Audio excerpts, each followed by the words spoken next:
Boa noite, ouvintes da Rádio Cultura Online Brasil. Boa noite, ouvintes da Rádio Internacional Lusófona. No ar, mais um programa Culturas e Identidades com L'Oréal Rocha. As nossas aulas do Culturas e Identidades são dedicadas à história mítica e à cultura simbólica luso-afro-brasileira. A nossa aula de hoje é a continuação da aula anterior, a parte 2, Espíritos e Espíritos Batedores. Se der tempo, nós acrescentaremos mais um dado. Vamos falar sobre, dentro do assunto do espírito, dos espíritos batedores, correlacionado aos assuntos dos espíritos, existe uma outra definição de espírito que chama espírito fátuo, mais conhecido como fogo fátuo. Então, nós vamos também abordar esse assunto, se o tempo assim nos permitir. Para tanto, novamente, nós estamos lendo e tecendo comentários sobre a obra Dicionário Infernal, Repertório Universal, de Colan de Plancy, uma obra que na primeira aula nós já fizemos alguma breve introdução sobre ela. É uma obra insólita, é uma recolha que foi feita por Colan de Plancy na época da Revolução Francesa sobre as diversas linhas de tradição oral que existiam na França, e ao contrário do que possa sugerir o título, ela não é uma obra que defende a cultura e a tradição oral. Pelo contrário, é uma obra que foi construída no sentido de fazer uma crítica àquilo ali. De toda feita, é uma obra muito importante, sobretudo atualmente, onde esses repositórios e essas memórias culturais foram sendo destruídas, em grande medida. Então, esse tipo de obra torna-se um trabalho muito interessante para os pesquisadores, não só da França, bem como de fora da França também. Bem, na aula anterior nós havíamos falado sobre o conceito de espírito, afirmando que o conceito de espírito, inclusive de espírito que se comunica com os homens, ou de espíritos que, de certa forma, intervêm na vida humana, não é um conceito, tampouco um conhecimento recente, ou seja, foi trazido com o advento do espiritismo. Muito pelo contrário. A gente verificou que, desde a antiguidade, a presença deste outro mundo, ou destes seres, existem em todas as culturas, e, evidentemente, essas culturas vão ter formas de identificá-los, nomes específicos, que não necessariamente espíritos, como, por exemplo, os antigos chamavam espíritos, ao invés de espíritos usavam a palavra demônios ou gênios, não é? Portanto, este conhecimento e a atuação desses entes é deveras conhecido desde a antiguidade, assaz remota, não é? Vimos também que eles serão categorizados como seres fazendo parte do elemento ar, não é?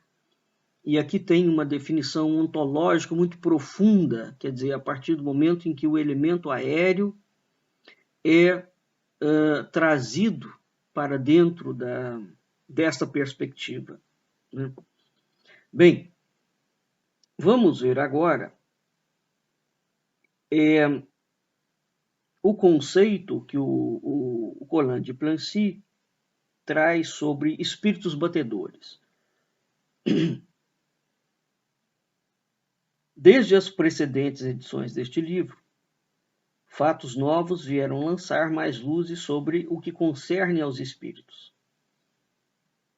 Todos sabemos hoje que se pode evocá-los por diversos procedimentos, sobretudo por intermédio de mesas, às quais eles conferem movimento.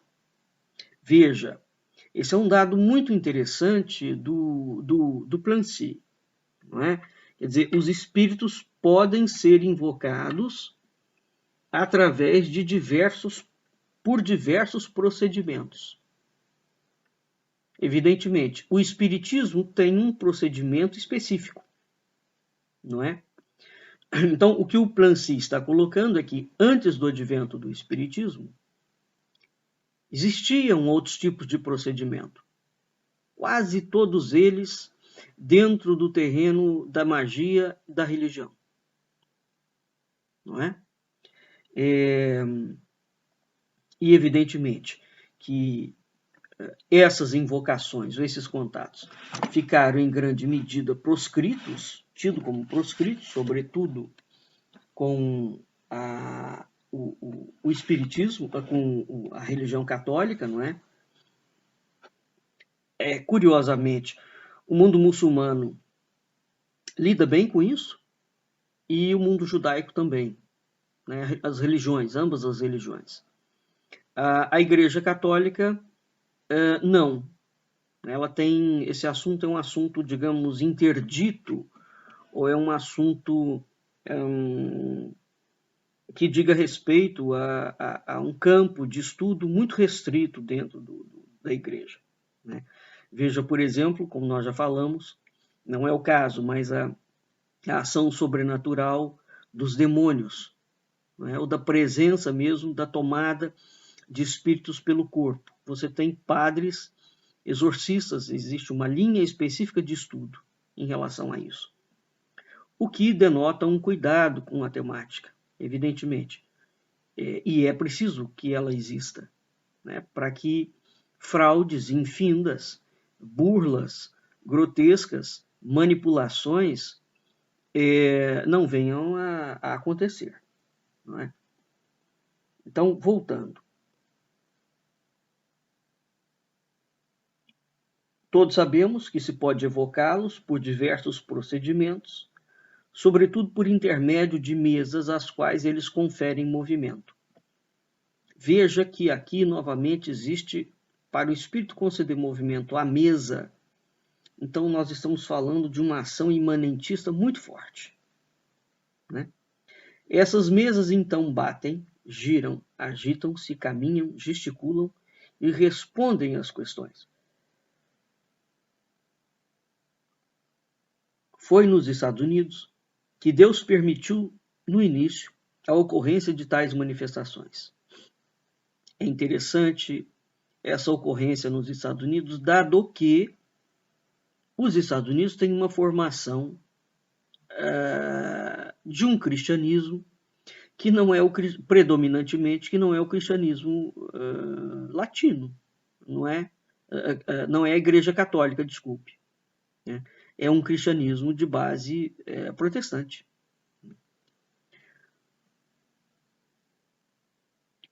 Logo, elas se multiplicaram por toda parte, como que para confirmar as palavras de São Paulo, de que vivemos rodeados de poderes do ar, os quais temos de combater. Novamente o elemento ar aqui invocado, hein? As contenciosas obras do Sr. Eudes de Mirville e do Sr. de Mozot descrevem fielmente a história desses novos prodígios. Mas seus sábios escritos não podem ser deixados indistintamente ao alcance de todas as mãos. Há risco em se mexer com os demônios.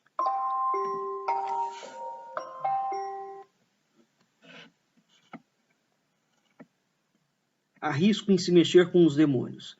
E mesmo que os espíritos batedores ou falantes se apresentem às vezes como bons anjos ou almas de honestos defuntos, não devemos nos iludir. Então aqui ele faz uma recomendação do procedimento, não é? Ou seja, a partir do momento que você pode invocar os espíritos por diversos procedimentos, se esse procedimento estiver equivocado, a invocação é direcionada e ela atinge outras entidades do ar, não é? Que não necessariamente aquelas que a pessoa intenta invocar. E aí ele cita, como por exemplo, os anjos, as almas de honestos defuntos ou demônios. Tá? Segundo São Tomás, os espíritos a miúde fazem-se passar por almas, cujo nome eles usam fraudulentamente, a fim de não assustar de início as pessoas. Assim, a Igreja Católica proibiu em toda parte essas condenáveis tentativas de chamar os demônios. Veja, aqui ele se refere a duas coisas distintas, né? Quer dizer, ele está separando espírito de alma. Alma no sentido daquela contraparte que se desprende do corpo após a morte, não é?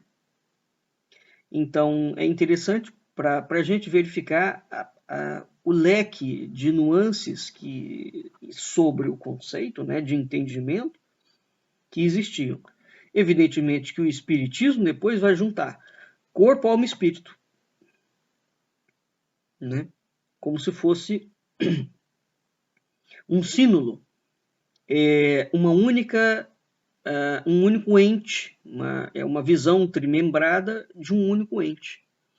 E isso é, de certa forma, uma inovação em termos de história e de tradição, não é? E logo em seguida ele fala que a Igreja Católica proibiu em toda parte essas condenáveis tentativas de chamar os demônios. Então ele associa espíritos a demônios. Sobre esses fatos novos que desconcertam a ciência humana, apresentamos aqui o julgamento de um sábio médico publicado na Revista Médica. Abre aspas.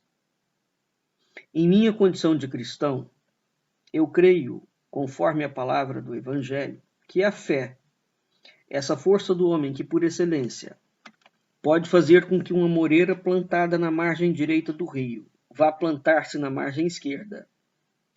Eu creio, conforme a palavra de São Paulo, que existem forças dispersas pelo ar, espíritos, inteligências intermediárias, cuja intervenção pode ser provocada por Deus, pelo diabo ou pelo homem, a fim de produzir ao mundo material fenômenos que, com toda razão, muito espantam os físicos.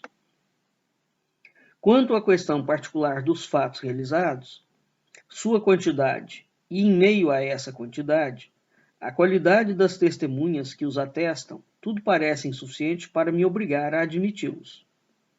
As mesas, pois, têm girado e falado. Mas, em seguida, a questão da realidade, surge para mim a questão da utilidade das mesas giratórias, em plena metade do século XIX. Segundo penso, se fatos como esses não servissem a algo, ainda que possíveis, não se realizariam.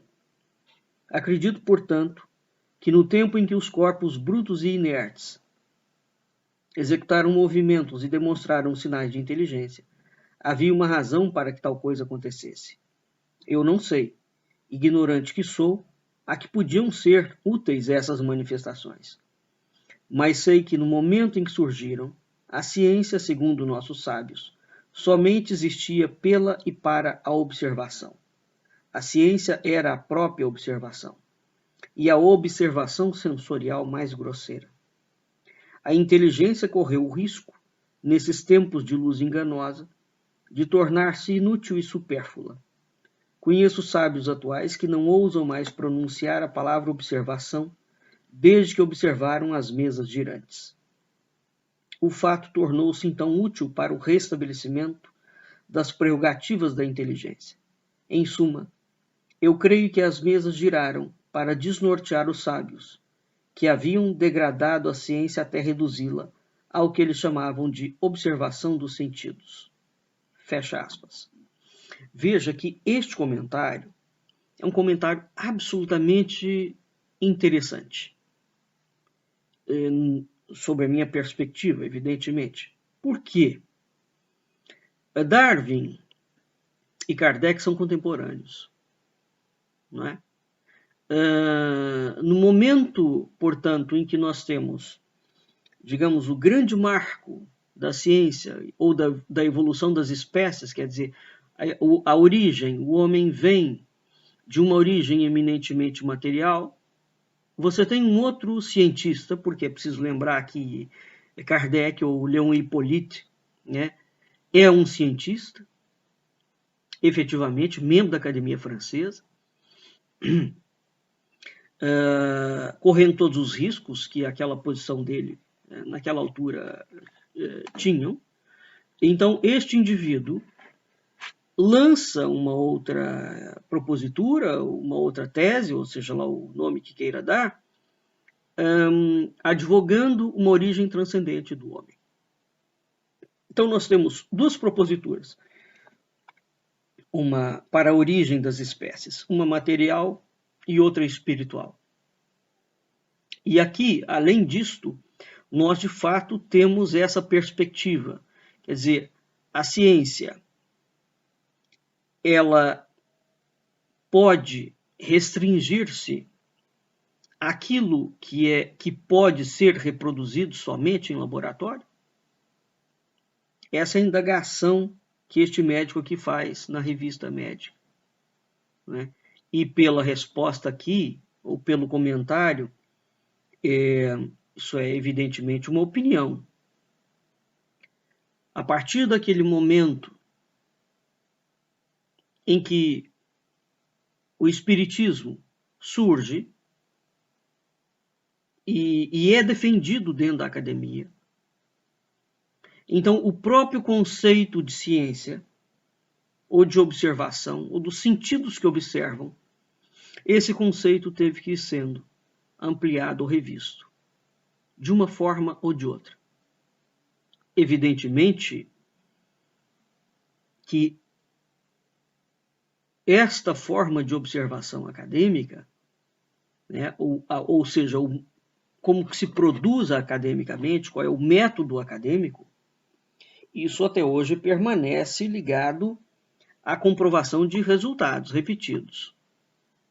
Mas, sem sombra de dúvidas, daquele momento em diante, a ciência alargou o seu espectro. Não é? Então, é muito interessante a gente verificar que, ao longo da história da humanidade, esse paralelismo, não é, quase sempre se propõe. E, à primeira vista, eles parecem antagônicos. Não que não sejam, mas atuam como duas retas ou duas paralelas, mas elas têm uma certa convergência na linha do infinito, né? E, efetivamente, a adesão de mentes absolutamente brilhantes, de pessoas sem conhecimento, mas sérias, testemunhos inúmeros pelo mundo inteiro, no momento em que a ciência e as próprias revoluções preconizavam um modelo de mundo completamente materialista.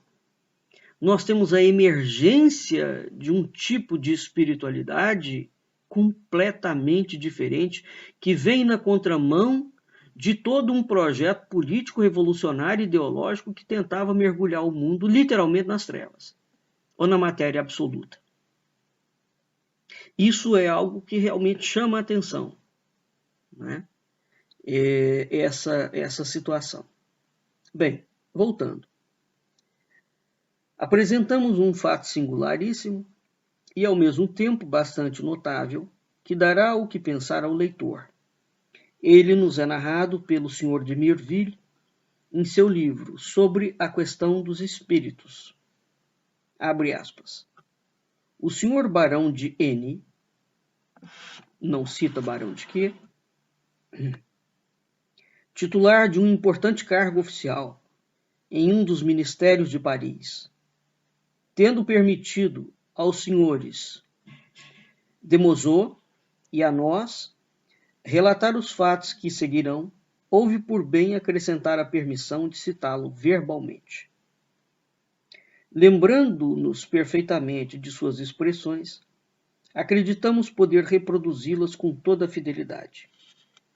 Nutrido, disse ele, ou antes, saturado de todo o ceticismo do século XVIII, duplicado no século XIX por aquilo que eu devia à minha própria natureza, eu desafiava e teria desafiado todos os pregadores do mundo a abrirem a mais estreita brecha em semelhante fortaleza. Mas surgiram então as mesas. Manejá-las, ouvi-las e adivinhar todo o seu mistério não me custou muito tempo. Dizer-vos qual foi a revolução que essa nova convicção causou em meu espírito seria algo impossível. Desde o primeiro instante, eu vislumbrei os extremos, a que tudo aquilo deveria fatalmente me levar, e eu o declarava abertamente àquela nova espécie de doutrinadores. Acaso sabeis, eu lhe dizia, que trabalhais contra vós mesmos? Não sabeis que daqui sairei imediatamente a confessar-me? Não, não, responderam elas. Mas é claro que sim. Não, sim, não, eu hei de impedir. E como pensais consegui-lo? Tu verás. O fato é que eu saí vitorioso. E já seguia meu caminho em direção ao que tanto os revoltava, quando de súbito senti sua voz, sua atroz vingança. Eu me tornei sua mesa, por minha vez. Eles se apossaram de mim e a identificação foi completa. Eu não pensava mais por mim mesmo. Eu não era mais eu quem falava. Eu sofria todos os tormentos do inferno e estava literalmente louco, ou antes, possuído. Meu desespero era extremo, e eu não sabia como acabaria tudo aquilo, não fosse a grande e prudente virtude do orientador a quem eu me entregara. Graças a ele, à paz, à obediência, ao redobrar de preces e da confiança, nos quais ele conseguiu manter-me, a possessão desapareceu, e o último daqueles cruéis hóspedes abandonou-me dizendo: Adeus, tu ganhaste agora, mas haveremos de reencontrar-te no teu leito, à hora da morte, e é lá que somos todo-poderosos. Desde então, senhores, eu me considero salvo e sou o mais feliz dos homens. Não obstante, certo dia eu desejei mais uma vez tentar extorquir-lhes algumas verdades, e talvez algum bem. Dai-me, eu lhes dizia, alguma ideia da bondade divina. Como poderíamos atender-te, uma vez que ela é infinita? Ela é infinita, e entretanto tu sofres infeliz. Cruelmente. Ainda? Sempre. Mas miserável como parece ser, e Deus sendo bom como dizes, se tentastes comovê-lo, quem sabe? O que pedes é também absolutamente impossível. E por quê? Ele não poderia me perdoar, pois eu não o desejo. E se ele te propusesse a desaparição completa, aceitarias? Após alguma hesitação, um dos espíritos responde: sim, porque ser é o único bem que eu ainda devo a ele. Se então eu não lhe dever mais nada, estaremos ambos quites. Quanto ao outro, disse, Não, eu não aceitaria, porque então eu não teria mais o consolo de odiá-lo. Tu odeias tanto assim? Se odeio, meu nome é ódio. Eu odeio tudo. Eu odeio a mim mesmo.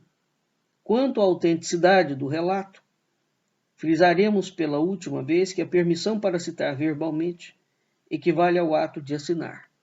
Então veja, ele descreve um diálogo aqui entre entidades, não é?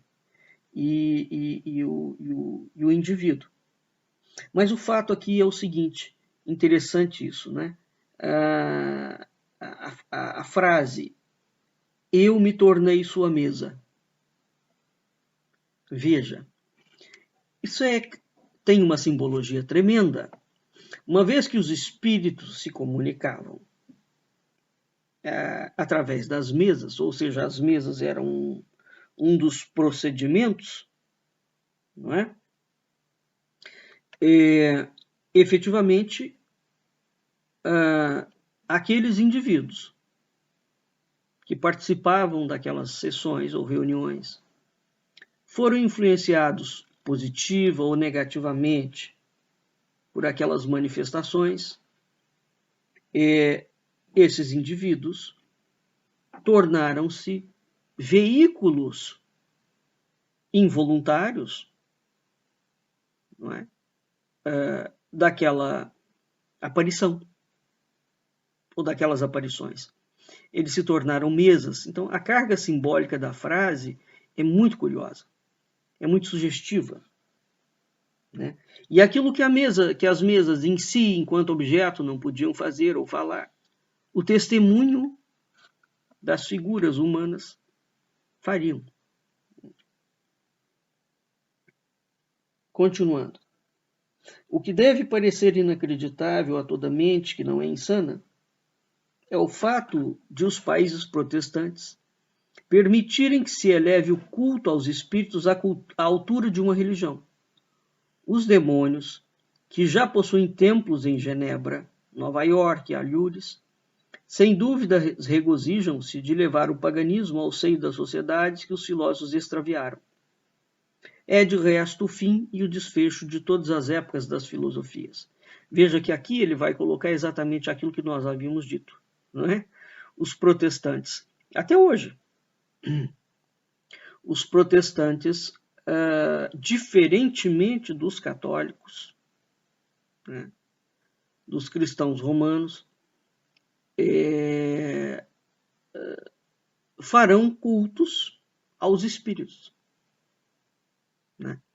Então, é muito significativo a América protestante, em sua grande maioria, ter sido, digamos, uma das grandes protagonistas do início dessa comunicação. E até hoje, a gente vê séries na televisão, e aquilo não é uma brincadeira, isso existe mesmo nos Estados Unidos.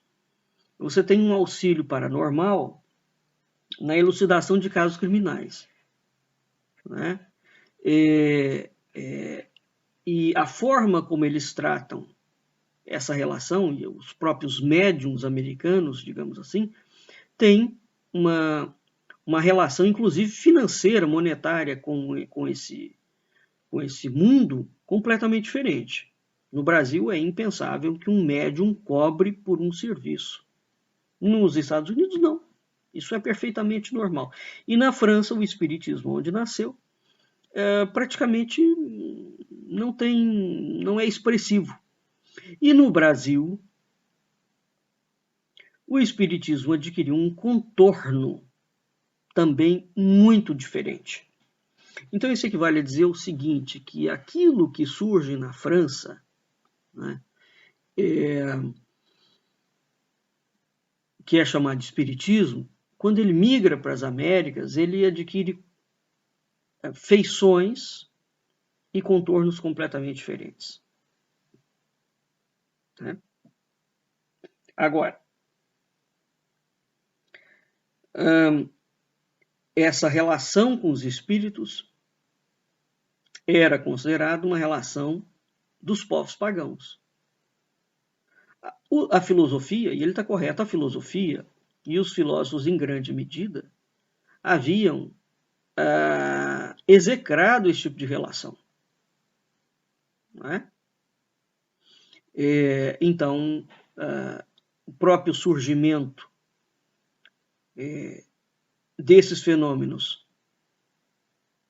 trazido para dentro da academia francesa, e sobretudo em sendo Kardec também filósofo, não é? Nós temos aqui um chacoalhar de bases realmente muito poderoso. Né? Continuando. Se temos ainda uma historieta bastante original, relatada no Jornal Francês de Nova York. Abre aspas. Um jovem, comprometido com uma moça de Bordentown, onde ele residia, morreu na última sexta-feira. Os dois noivos e suas famílias eram, uns e outros, firmes crentes na existência e nas manifestações dos espíritos, o que lhe sugeriu a ideia mais estranha de que já se ouviu falar. Foi resolvido de comum acordo que o casamento não seria suspenso pela morte do noivo, e que seu espírito, separado do envoltório terrestre, seria, não obstante, unido ao espírito encarnado no corpo da noiva. No domingo, com efeito, a cerimônia foi celebrada junto à moça cheia de vida e de juventude, e o cadáver inanimado de seu adorador, cujo espírito havia guiado essas absurdas prescrições. Felizmente, essa impensenação só poderia ter efeito enquanto o sobrevivente assim o desejasse, pois não existe lei no mundo que reconheça tal matrimônio. Pois quando o primeiro momento de exaltação tiver passado, ela ainda será livre para reconhecer efetivamente que, se a união entre espíritos tem algo de sedutor, é sobretudo quando eles têm corpos animados e que lhes sirvam de intermediários. Fecha aspas. Veja que isso é um caso absolutamente curioso, não é?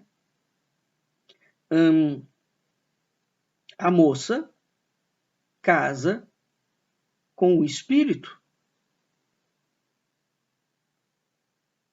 Vocês podem tecer a ilação que quiser a respeito do fato. Mas em termos pragmáticos, isso abre um precedente, né? Se isso fosse incorporado a uma norma jurídica, isso abre um precedente impressionante, como, por exemplo, aquele precedente que nós havíamos falado na aula passada, no caso de um morto que testemunha a favor de um acusado, e o juiz dá ganho de causa ouvindo o testemunho do morto, que vem através de uma carta do Chico Xavier.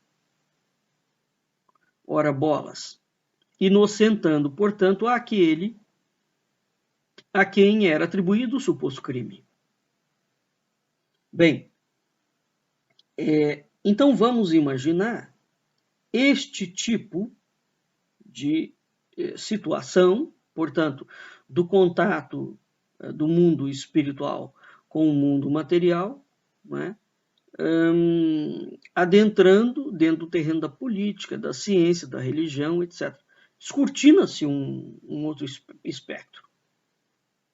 Não é? Evidentemente que quando nós lemos sobre as religiões de mistério na antiguidade, essa relação com o mundo do ar, né, ou a relação com o outro mundo, seja na forma dos deuses ou dos espíritos, era algo muito presente. Né? E evidentemente que hoje o mundo como ele presume, né, um outro tipo de atuação. A gente pode estudar como essas culturas se manifestavam. Agora, o entendimento pleno, né, de como era a mentalidade daquela época, creio ser muito difícil. Exatamente porque não é a época em que nós estamos. Mas isso tudo são dados curiosos a partir do momento que nós vemos como as interpretações e os contatos vão variar ao longo dos tempos. Não é? Bem, então, aqui, para finalizar nossa aula de hoje, vamos passar ao fogo-fato. Não sem antes lembrar, por exemplo, que dentro dos estudos da Cabala, os elementos, os 4 elementos, ar, fogo, terra, não é? São povoados por espíritos diversos. Tá certo? Então, a palavra espírito, ela tem um espectro muito amplo. Bem, o espírito de fogo, né? Ou o fogo-fato. Fogo-fato é o nome, ou espírito-fato, dá-se o nome a essas exalações inflamadas que a terra, aquecida pelos ardores do verão, deixa escapar de seu seio, principalmente nas longas noites do advento. Como tais chamas, evolam-se naturalmente em direção aos lugares baixos e aos pântanos. Os camponeses que as tomam por espíritos malignos imaginam que conduzem ao precipício o viajante perdido, ofuscado por seu esplendor, que se deixa guiar por sua enganosa luz. Olaus Magnus diz que os viandantes e os pastores de seu tempo viam fogos fatos que chamuscavam o lugar por onde passavam, a ponto de não deixarem atrás de si nem erva nem verdura. Para os russos e os poloneses, os fogos fatos são as almas dos mortos. Um rapaz, ao voltar de Milão, em uma noite muito escura, foi surpreendido no caminho por uma tempestade. Logo julgou perceber, ao longe, uma luz e ouvir vozes à esquerda. Pouco depois, distinguiu uma carruagem de fogo que corria em sua direção, conduzida por boieiros, cujos repetidos gritos permitiam discernir essas palavras: ai de ti, ai de ti. O rapaz, assustado, esporeou seu cavalo. Quanto mais rápido cavalgava, porém, mais o veículo se aproximava. Por fim, após 1 hora de corrida, clamando a Deus com quantas forças tinha, ele chegou à porta de uma igreja onde tudo se esvaneceu. Essa visão, acrescenta Cardano, foi o presságio de uma grande peste que não tardou a fazer-se sentir, acompanhada de muitos outros flagelos. Cardano era criança quando lhe contaram essa história, de sorte que é muito possível que a tenha desnaturado. O moço que teve a visão tinha apenas 20 anos. Estava sozinho, havia experimentado um grande pavor. Quanto à peste que se seguiu, ela foi ocasionada, tanto quanto a exalação, por um ano de calamidades extraordinários. Um dos habitantes de Cardigan, na Escócia, teve uma visão desses fogos fatos que parece ser mais do que uma ilusão. Ela é relatada por Barter no seu livro Da Certeza dos Espíritos. Certa vez, tendo acordado ao soar à meia-noite, esse homem viu entrarem sucessivamente em seu quarto, um por um, 12 espíritos que aparentavam ser mulheres carregando bebês. Seu brilho iluminava o quarto por inteiro. Os fogos fatos, depois de terem lançado, sentaram-se em volta de um tapete e pareciam dispostos a cear. Chegaram a convidá-lo a comer com eles. Como ele permanecia a rezar, uma voz lhe disse para não ter medo. Ao fim de 4 horas, a visão desapareceu. O homem jurou que estava bem desperto e que não fora vítima de uma ilusão.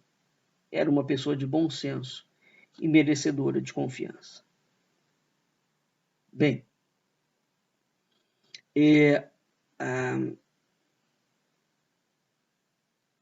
nós temos também o fogo de Santelmo, não é?